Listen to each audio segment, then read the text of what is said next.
បងហើយនឹងមុំធម្មជាតិផ្សំផ្គុំ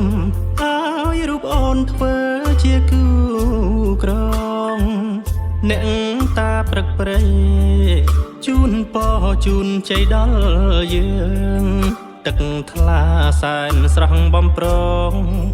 មានមច្ឆាជាសង្ស័យអីលើ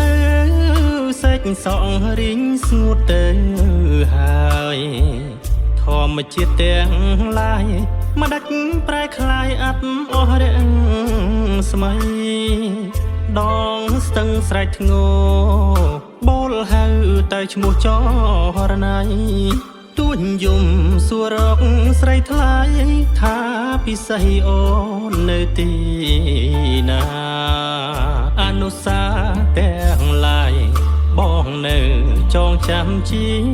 និច្ចទោះបីបងស្លាប់ក៏នៅតែចាំជីវ៉ាបេះដូងបងស្មោះមិនដែលក្បត់អូនឡើយណាសេចសងសូមអ្នកមេត្តាជួយនាំវាចាប្រាប់ដល់នាងផងខ្ញុំ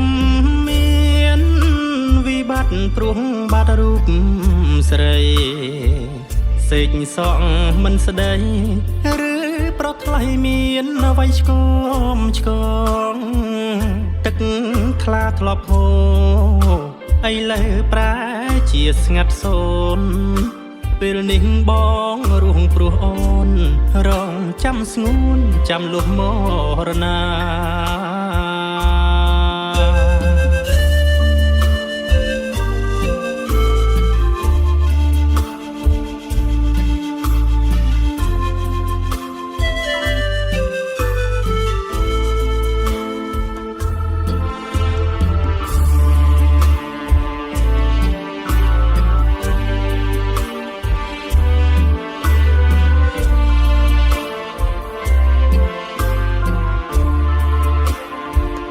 អនុសា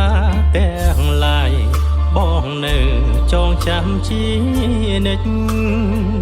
ទោះបីបងស្លាប់ក៏នៅតែចាំជីវ៉ាបេះដូងបងស្មោះមិនដែលក្បត់អូនឡើយណាសេចសងសូមអ្នកមេត្តាជួយនាំវាចាប្រាប់ដល់នាងផងខ្ញុំមានវិបត្តិព្រោះបាត់រូបស្រីសេចសងមិនស្ដីឬប្រថ្លៃមានអ្វីឆ្គមឆ្គងទឹកថ្លាធ្លាប់ហូរឥឡូវប្រែជាស្ងាត់សូន្យពេលនេះបងរួងព្រោះអូនរងចាំស្ងួនចាំលុះមរណា